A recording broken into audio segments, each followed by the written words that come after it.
भंडारा नाम के गांव में सुभाष नाम का एक गरीब आदमी अपने परिवार के साथ रहता था। उसके घर में उसकी पत्नी सुजाता और 7 साल की बेटी निशु रहती थी। सुभाष जमींदार के खेत में सब्जियां उगाने का काम करता था। एक रोज, सेठ जी, पूरा महीना हो गया, अब मेरी पगार दे दीजिए। हाँ हाँ, ये ले।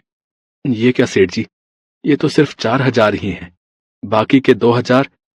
मेरी पगार तो 6,000 है। वो तो सिर्फ तब है जब तू 24 घंटे काम करेगा। ये आप कैसी बातें कर रहे हैं सेठ जी? भला कोई इंसान सारा दिन कैसे काम कर सकता है? मेरे यहाँ तो यही रूल है, अब कर सकता है तो कर, नहीं तो जा कहीं और जाकर काम ढूंढ ले। मेरे साथ ऐसा मत कीजिए सेठ जी, घर में मेरी बूढ़ी माँ है, उनके लिए दवाइयाँ लानी है, बच्चे की स्कूल की फीस भरनी है, घर में राशन भरवाना है। अरे मेरे सामने ये सब प्रवचन सुनाने से कुछ नहीं होगा भाई, एक बार कह दिया ना मैंने तुझे, इतने ही पैसे मिलेंगे। उदास होकर सुभाष घर लौट आता है और अपनी पत्नी के हाथ में पगार दे देता है। ये क्या, ये तो 4,000 ही है जी, इतने में घर का खर्च, माँ जी की दवाइयाँ और राशन पानी सब कैसे आएगा? सेठ जी ने मुझे इतने पैसे ही दिए हैं सुजाता, उनका कहना है कि अगर मैं 24 घंटे काम करूंगा तभी पूरी तनख्वाह मिलेगी। वो बड़ा ही कंजूस है, उसने पैसे बचाने के लिए ऐसा बहाना बना दिया है। अगर मुझे कहीं और काम मिल जाता तो ऐसे लोभी इंसान के यहाँ मुझे काम नहीं करना पड़ता। आप बेफिक्र रहिए जी, भगवान ने चाहा तो आपको जल्दी उस सेठ के यहाँ से छुटकारा मिल जाएगा। मैं बाजार से सब्जी और आटा लेकर आती हूँ। सुजाता बाजार चली जाती है कि तभी रास्ते में एक बूढ़ी अम्मा ठेला लिए खड़ी थी। बेटी, ये बैंगन बहुत ही ताजा है, इन्हें खरीद लो, मुझे मेरे पति के लिए दवाई खरीदनी है। तुम ये बैंगन खरीद लोगी तो मेरे पति की एक दिन की दवाई आ जाएगी। लेकिन माँ जी, मैंने तो सब्जी खरीद ली, मैं आपसे कल खरीद लूंगी। ले जाओ बेटा, ये खराब नहीं होते, इन्हें तुम कितने भी दिन अपने घर में रख लेना। लेकिन माँ जी, ये तो बैंगन लाल रंग के हैं और मैंने तो ऐसे लाल रंग के बैंगन पहले कभी नहीं देखे। बेटी, ये लाल बैंगन की खेती साल में एक बार ही आती है और जिसके भी घर जाते हैं उसको खुशियों से भर देते हैं। तुम चाहो तो ये सारे बैंगन 30 रुपए में ले जाओ, ये जल्दी खराब नहीं होंगे। इतने पैसों में मेरे पति की दवाई आ जाएगी। मेरे पास तो सिर्फ 30 रुपए ही बचे हैं और मुझे घर में दूध भी लेकर जाना है। लेकिन कोई बात नहीं, अगर एक दिन घर में दूध नहीं आएगा तो कोई बात नहीं, कम से कम इन बूढ़ी अम्मा के पति की दवाई तो आई जाएगी। कुछ देर सोचने के बाद, ये लीजिए माँ जी 30 रुपए और मुझे ये सारे लाल बैंगन दे दीजिए। सुजाता उन लाल बैंगनों को लेकर घर आ जाती है। माँ, मुझे बहुत भूख लगी है, थोड़ा दूध बना दो ना। बेटी, आज दूध तो नहीं है, पर तुम बस थोड़ी देर रुको, मैं जल्दी से आलू बैंगन की सब्जी रोटी के साथ बना देती हूँ। इसके बाद सुजाता उन बैंगनों को धोकर काटने के लिए ले जाती है। लेकिन जैसे ही वो लाल बैंगन को काटने के लिए अपने हाथ में उठाती है, वैसे वो बैंगन उछल कर नीचे गिर जाता है। ओफो, अभी तो मैं इन्हें धोकर लाई थी, अब जल्दी से इन्हें काट लूं, सबको जोरों की भूख लगी है। अरे लेकिन तुम हमें काट दोगी तो हमारी सारी जादुई शक्तियाँ खत्म हो जाएंगी। अरे फिर से वही आवाज, आखिर ये आवाज आ कहाँ से रही है? जरा ध्यान से देखो, मैं हूँ जादुई लाल बैंगन और ये सब मेरे भाई बहन हैं। हम यहाँ तुम्हारी मदद के लिए आए हैं। सुजाता की नजर जब उन जादुई लाल बैंगनों पर जाती है तो वो हैरान रह जाती है। हे भगवान, उस अम्मा ने मुझे ये कैसे बैंगन दे दिए? कहीं ये सब कोई भूत भूत तो नहीं, और वो बूढ़ी अम्मा कहीं कोई जादूगरनी तो नहीं? अरे नहीं, वो बूढ़ी अम्मा नहीं, बल्कि परीलोक की एक परी थी। वो बहुत बार पृथ्वी लोक पर आकर लोगों की परीक्षाएं लेती है और धरती लोक में जो भी उनकी परीक्षा में खरा उतरता है उन्हें वो जादुई लाल बैंगन दे देती है ताकि हम उन लोगों की मदद कर सकें। लेकिन तुम तो सिर्फ बैंगन हो, तो तुम लोगों की मदद कैसे कर सकते हो? हमने कहा ना कि हम सिर्फ बैंगन नहीं बल्कि जादुई लाल बैंगन हैं, और तुम हमसे जो भी मांगना चाहती हो मांग सकती हो, हम तुम्हें सब कुछ देंगे। अच्छा, ये बात है। तो घर में सबको बहुत तेज भूख लगी है और हमने बहुत समय से कुछ अच्छा नहीं खाया है, तो तुम हम सब के लिए जल्दी से बढ़िया से पकवान बनाकर तैयार कर दो। पल भर में ही वहाँ पर तरह तरह के व्यंजन बनकर तैयार हो जाते हैं। वाह वाह, इतना सारा खाना! तुम्हारा बहुत बहुत धन्यवाद जादुई बैंगन। इतने सारे पकवान देखकर सुभाष कहने लगा, ये क्या सुजाता, इतने सारे पकवान? लगता है तुमने एक ही साथ सारे पैसे खर्च कर डाले। नहीं नहीं, ये सब कमाल तो जादुई लाल बैंगनों का है। जादुई लाल बैंगन? फिर सुजाता उन्हें सारी बात बताती है। अच्छा ऐसी बात है, तो फिर उन जादुई लाल बैंगनों से कहो कि वो हमें इस महीने निशु की स्कूल फीस भरने के पैसे दे दे, अगले महीने मैं उन्हें लौटा दूंगा। तभी उसकी ये बात जादुई लाल बैंगन सुन लेते हैं और वो उनसे कहते हैं, उन पैसों को लौटाने की कोई जरूरत नहीं है सुभाष, मैं अभी तुम्हें पैसे दे देता हूँ। आखिरकार मैं यहाँ तुम्हारी मदद के लिए ही आया हूँ। तभी वहाँ एक तेज रोशनी प्रकट होती है जिसमें ढेर सारे पैसे और सोने के गहने होते हैं। ये लो सुभाष, अब से ये संदूक तुम्हारा है।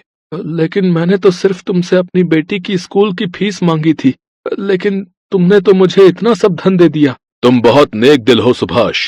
अब तुम इन पैसों को जैसे चाहे इस्तेमाल कर सकते हो। तुम खुद का कोई व्यापार शुरू कर सकते हो जिससे तुम्हें कभी किसी की गुलामी नहीं करनी पड़ेगी। और हाँ, इस संदूक का धन कभी खत्म नहीं होगा। तुम जितना धन मांगोगे उतना ही धन फिर से इस संदूक में वापस आ जाएगा। ये कहकर वो जादुई लाल बैंगन वापस परीलोक चले गए। उनके जाते ही उनका झोपड़ी जैसा घर बहुत बड़े घर में बदल गया। अब सुभाष गांव का सबसे अमीर आदमी बन जाता है। अब वो और उसका परिवार खुशी खुशी रहने लगते हैं।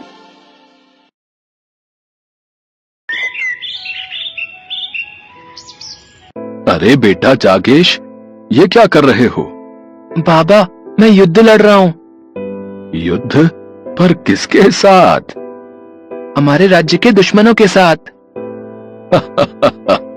अच्छा, और बिना तीर तलवारों और बिना सैनिकों के साथ युद्ध हो रहा है? नहीं पिताजी, ये आलू मेरी सेना है और प्याज दुश्मन की सेना है। पर तुम्हारी सेना तो काफी कम है। हाँ पिताजी, लेकिन आप देखो ना, मेरा एक एक सैनिक 2 के बराबर है। मेरा वीर बेटा, चलो अब मैं जा रहा हूँ, शाम को आता हूँ। ये कहानी है जागेश की। जागेश 5 साल का छोटा बच्चा था। उसका परिवार राजा संग्राम सिंह के राज्य में रहता था। जागेश के पिता सब्जियों की खेती करते थे। पहले वो सब्जी उगाते और फिर राज्य में घूम घूम कर उन्हीं सब्जियों को बेचा करते थे।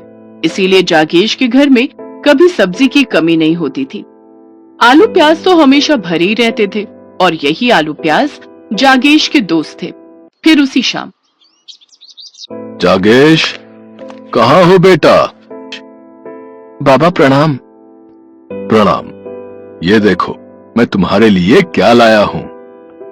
लो, अब से ये होंगे तुम्हारे सैनिक। अरे वाह, बहुत बहुत शुक्रिया बाबा। जागेश ने उन सैनिकों को लिया और खेलने चला गया। काफी देर तक वो उन गुड्डों के साथ खेलता रहा, पर उसे कुछ खास मजा नहीं आया और फिर उसने वापस अपने आलू और प्याज के साथ ही खेलना शुरू कर दिया। ये देखकर जागेश के पिता भी समझ गए कि जागेश को सब्जियों से कितना लगाव है। ऐसे ही कई साल बीत गए।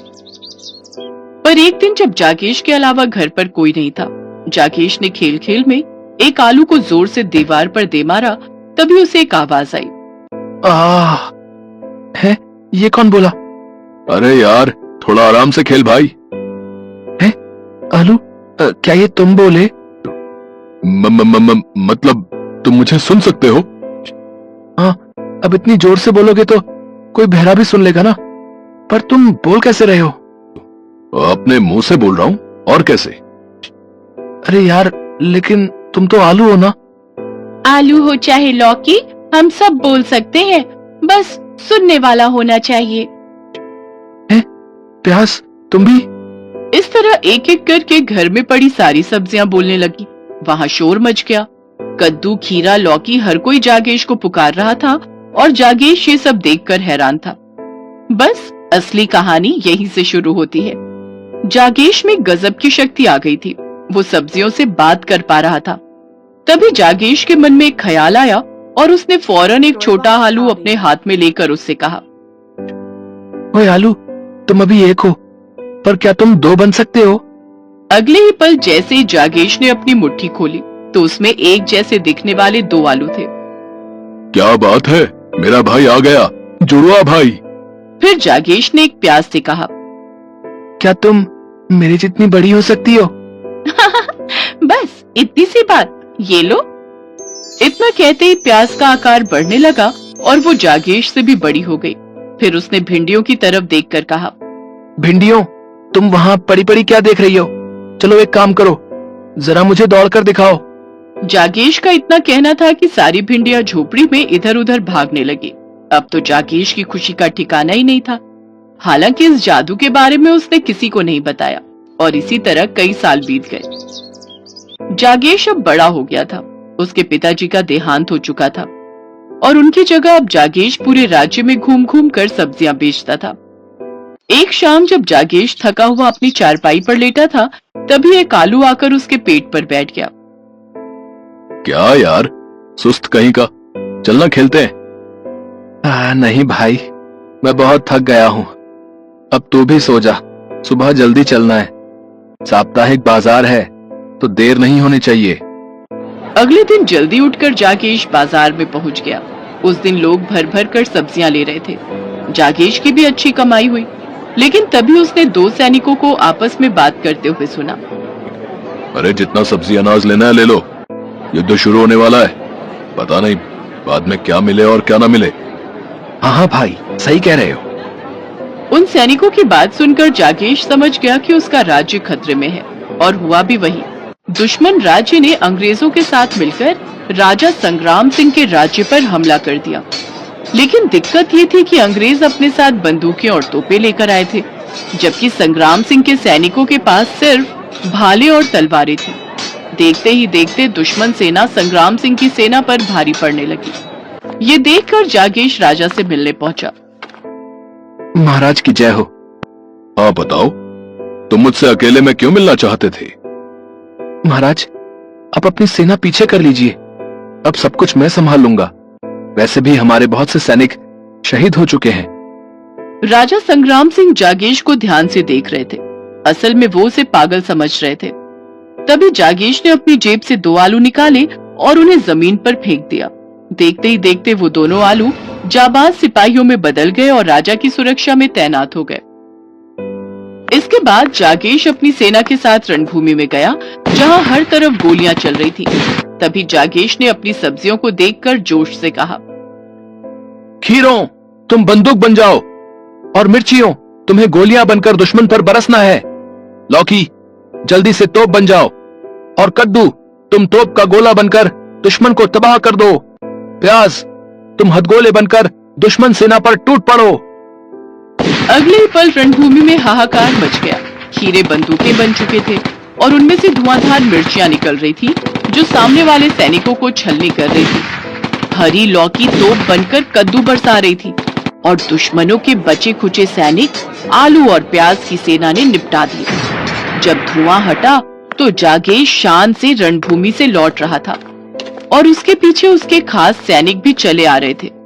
राजा संग्राम सिंह ने फौरन आगे बढ़कर जागेश को गले से लगा लिया और पूरा राज्य अब जागेश की जय जयकार से गूंज रहा था।